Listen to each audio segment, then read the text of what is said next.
this part is about the style, and to me, it's the result of this philosophy, this discussion, the way we hire people, the specialists, the quality, etc., the raising the bar, the engine. It gives the game a style, because people often ask me the question, what's this style? Why? They talk about a style, and this is the result. So you'll see here.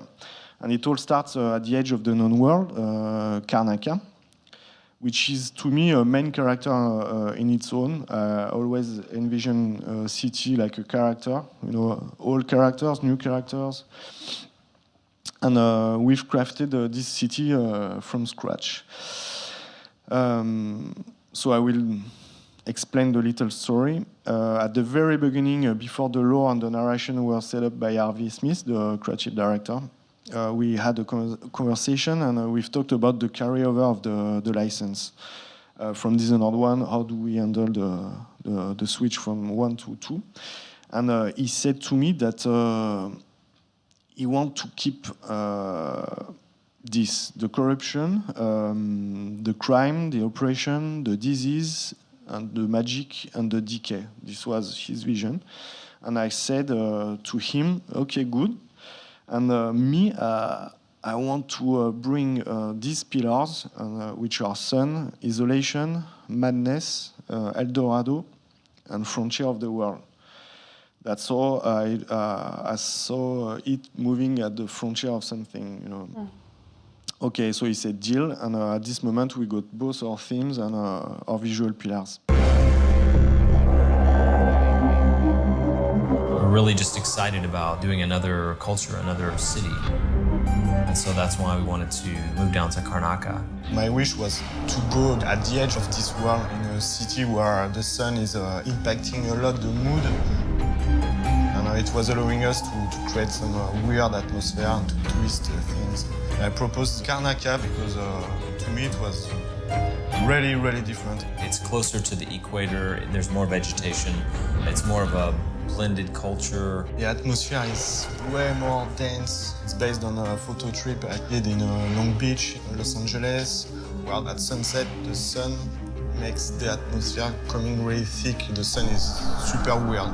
As we talk about the dances, the foods, the songs, the different weather, how wealthy people would go take in the sun on the beach to sort of cure their maladies. One of the things we also talked about was the demographic of where the various people came from. It's really important to build the history of a city. So we started 2 centuries before the action takes place. In my imagination, there were natives on this island. And then I imagined a wave of settlers from Morley, which is an island that we never visited in Dishonored. These are this tall, blonde guy. They are bulky. They've started a small village with the natives. We decided to bring some people from Bristol, from Dunwall. They split the island in 2, making a huge canal. It was making a direct link to Dunwall. That means people from different countries working together, fighting together.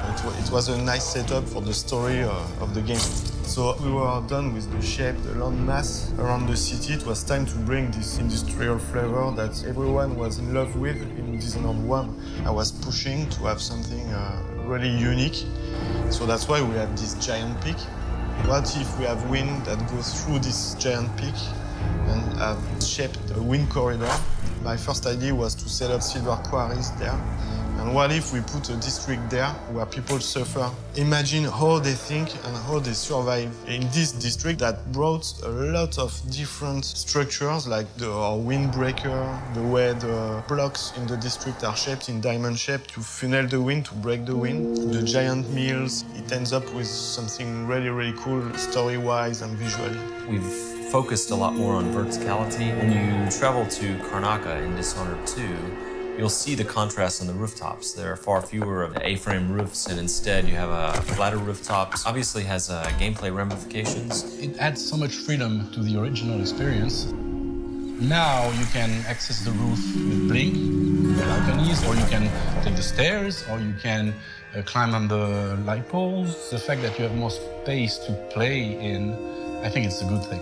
One thing that I like to think about Dishonored 2 and Dishonored in general is that some people have labeled it as a stealth game, an action game, but I think it's even more than that. It has some element of an exploration game. It's not only about the fighting, it's not only about the sneaking, it's also about like discovering the space, slowly getting your bearings, orienting yourself in the city, understanding how it works, how the people there live, how they react, different factions.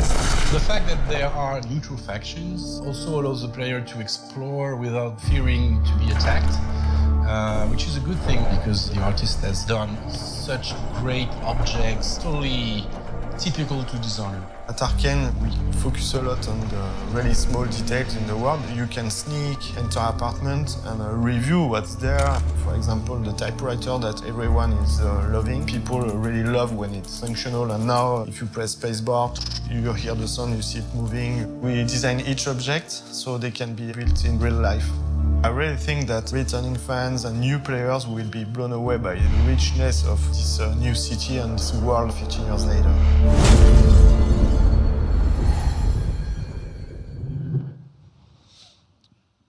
Okay, it's all said. Yeah. So what I found interesting though, get back here. What I found interesting was what you were saying about the neutral factions and that Dishonored, the city of Karnaca already has so much history that it seems like there's so much more going on there than just your story. Is that the case as you're walking around? You can really feel these people's plights and struggles? Yeah, the fact that they're neutral, you can listen to what they're saying, without being attacked, which is really cool. They have stories, they tell stories. They have little things that happens in their lives, and they talk about it. And also you can really look at your surroundings without being forced to stealth. For example, in the beginning of the Jindosh mansion, the clockwork mansion, you have this giant clockwork, and he's neutral at this point. So you can really go close to him and look at him and analyze how he's made of, and it's also useful for a gameplay purpose because you see what you're gonna have to do to kill him. And by the way, the one that we've shown as a demo is a bit different than the one that's gonna be. I mean, not visually, but for example, he will have protections to cover. It's gonna be more difficult than it was. But you can see that by turning around him, and seeing everything. You can also see that he has a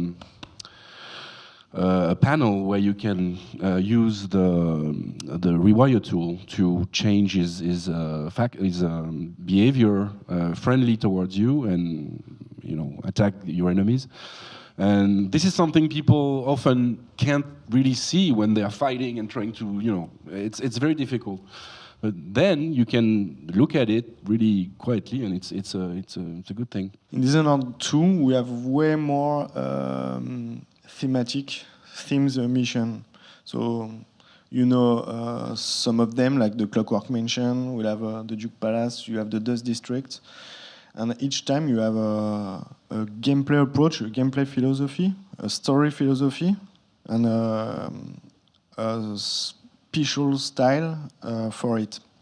And if we talk about the Wind Corridor here with the giant peak at the top, maybe Toph, you can explain what happens specifically in this district. Yeah, you have a huge sandstorm, and these are not only FX.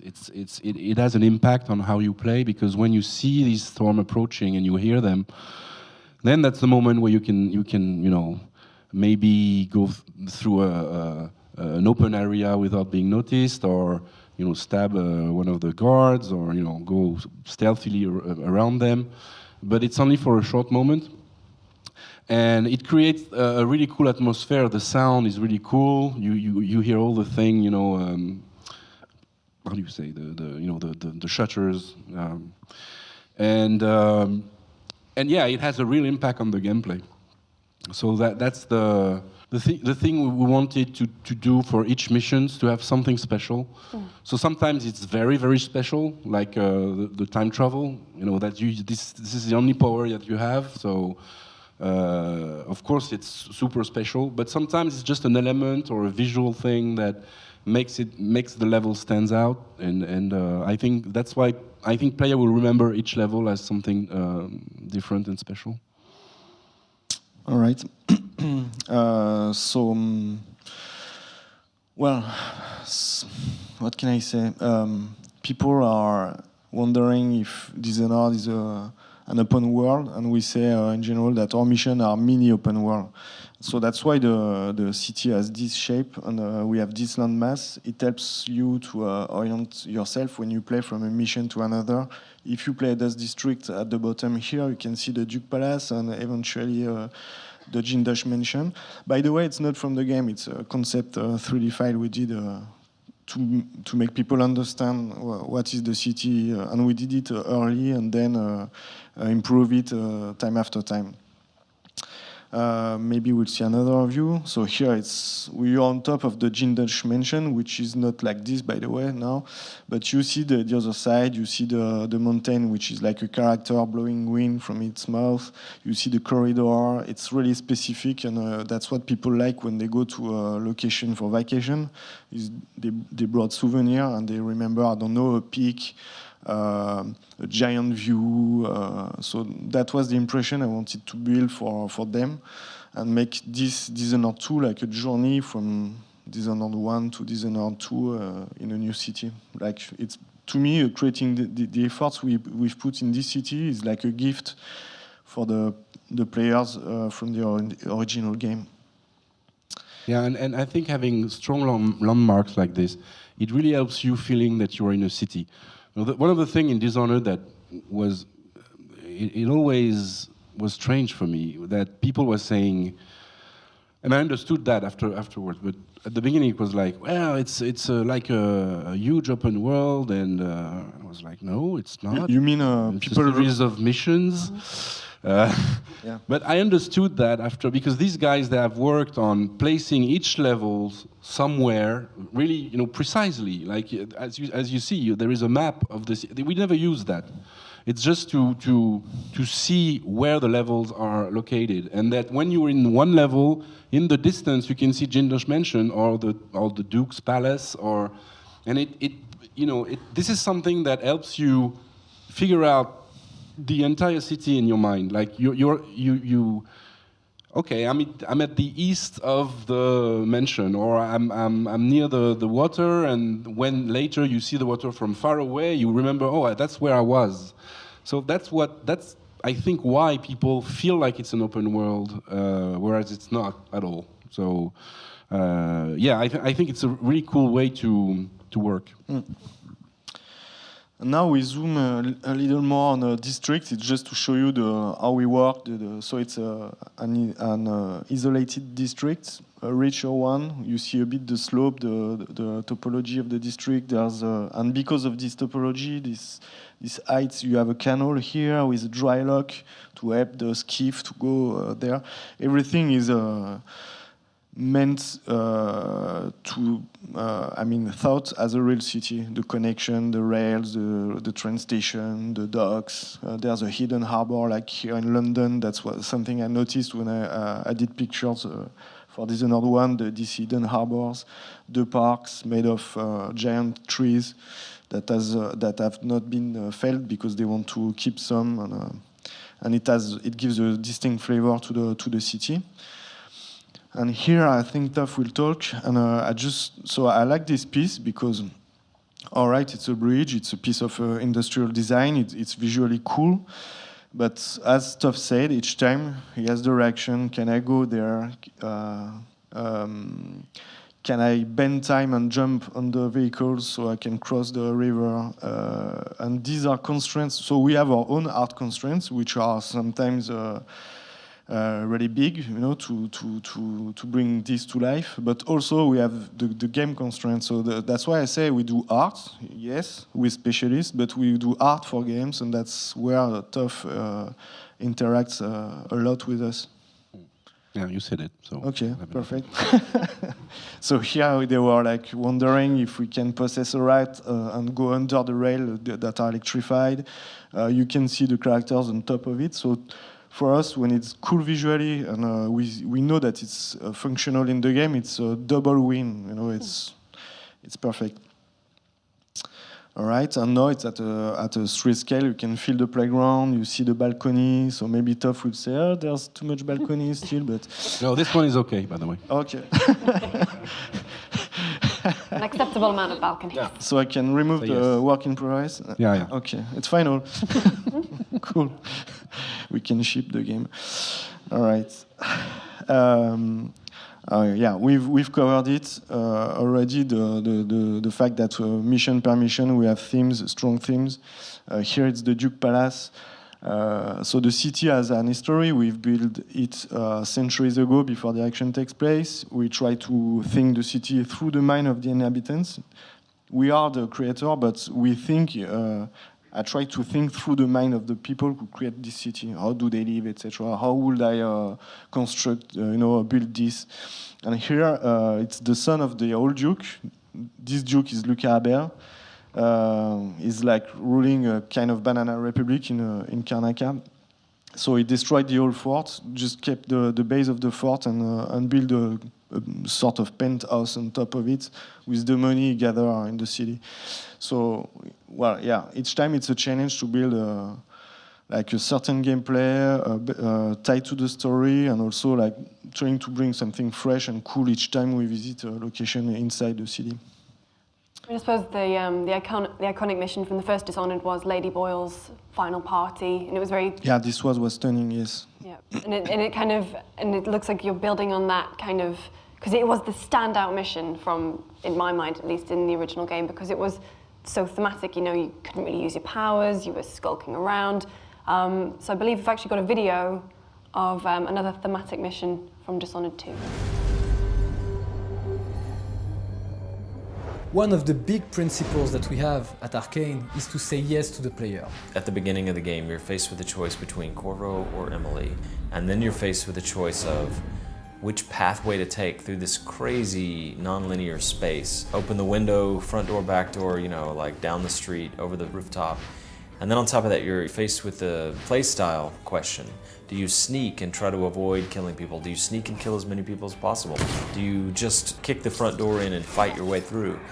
In terms of the missions themselves, we wanted to do classic Dishonored missions where it's a highly defended location, it has its own character, it has its own nature, and you're going after a high-value target. But we also wanted to give them some sort of epic theming, either fictionally or game mechanically, so that it just created like a completely memorable space to move around in.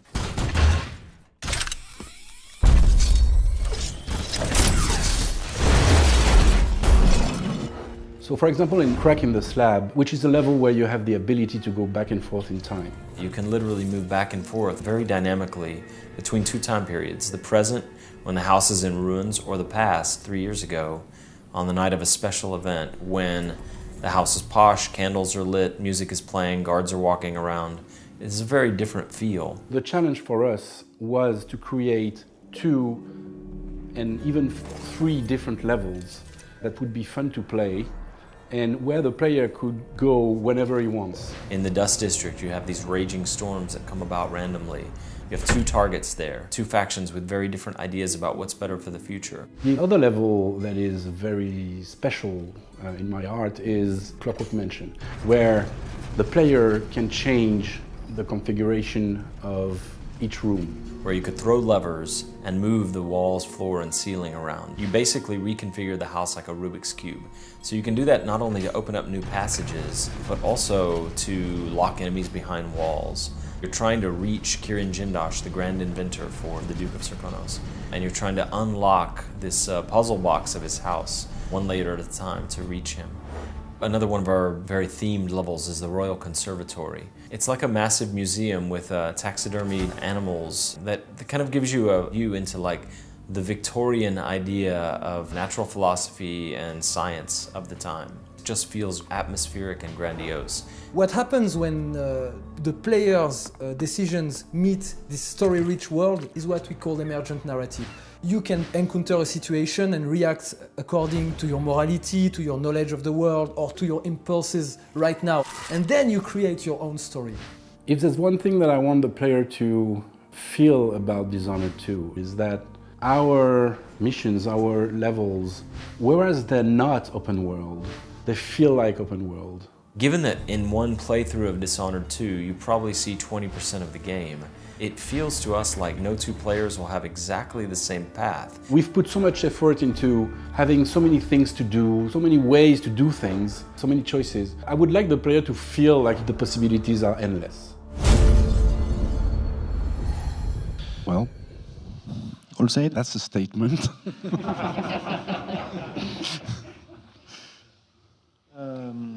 Yeah, I think All right. we have to speed it a little bit, right? Yeah, okay.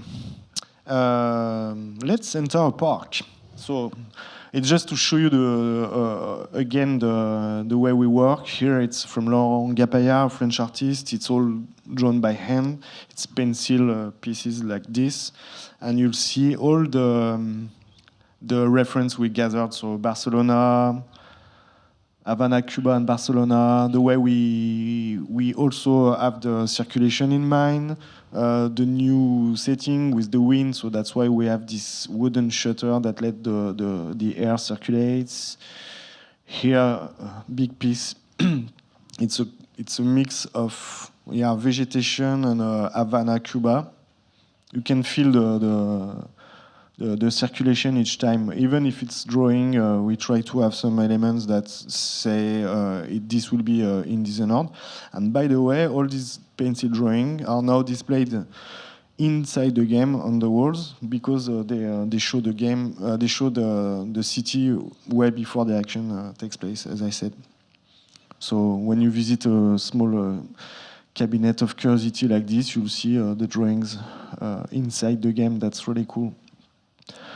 So, well, compared to the wall, lighter color, lighter materials, clear woods, but still this Victorian approach, but tied to the south. And again, if you look on walls, we made a big lineup of stories. So it's not tied to the story of the game, it's just stories from inhabitants. I thought it was cool to create stories like this, and we call them legends. So here it's a kraken. But you'll see stories about ghosts, about events that happen in the mines, and well, yeah, it makes the city feels true because when you enter an apartment, you feel grounded into something real. Here it's about the amount of details we put in each corner of the game, and it's funny because it says generic props. Even our generic props have our attention. We build everything like if we were about to create it for the real life.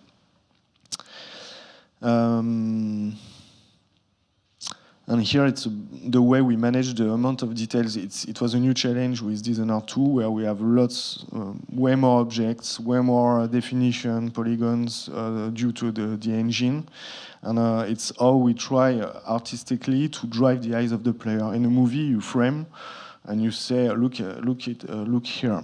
In a game, you can move 360. It's really hard to have a good sense of circulation and about your goals, etc. And that's where tough also impact a lot. Regarding the density of the environment, I have a quick thing to say. I think sure. The thing is, people often wonder why we have so many objects, why only some of them are takeable, why so many bottles, why this, why that. But it's part of what I said before, like if you want to immerse the player in the level, well, you have to have all these objects. But it's not only that. For example, if you take the bottles alone, there are 4 usages of the bottles. The bottles, you can take them and throw them. It's going to attract attention from the guards. You can. The second thing is that we have bottles with functions, like you have explosive bottles, I mean flammable bottles, and you have chloroform as well. And we try to hide them in the scenery so that they're not too, because it's very powerful, right? So we have made a lot of bottles, and one of them is the one. And we don't want the player to rush to the bottle. That's why we hide them a little bit, The third thing is that you can throw a bottle to a guard's head if he doesn't have an helmet, and he will collapse unconscious.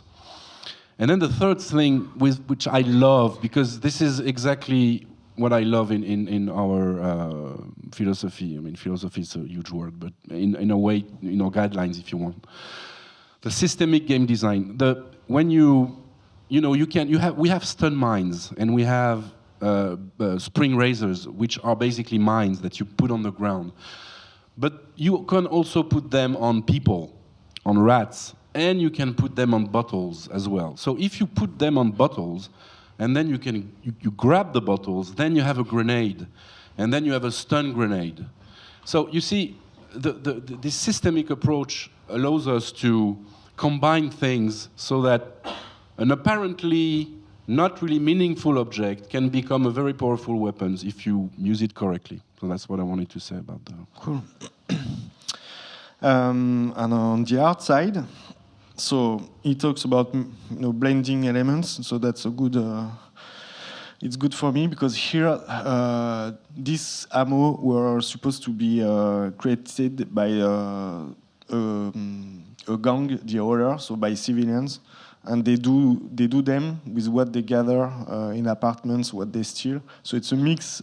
So here you can see the game design intention. You throw it, it generates a sound and a light trail, and it explodes in a VFX of light. So we've mixed a flute, a bulb, and all the Edison bulbs where an insect is trapped inside. And when you throw it, the flute is doing the sound. The insect is excited by the wind, so he reacts and creates lights, etc. So that's some work we do, and always we try to think through the mind of the people of the game. Same with Jindosh, which is the inventor of the Clockwork Mansion, the Clockwork Soldiers, etc., and lots of stuff in the game, like what we see here, the Arc Pylon. So it's way more details. I'm in discussion, by the way, with 2 artists at Arkane, and we want to produce this for real, not not for killing people, but just for the props. It's 2 meters high. Of course. Close to Christophe's desk.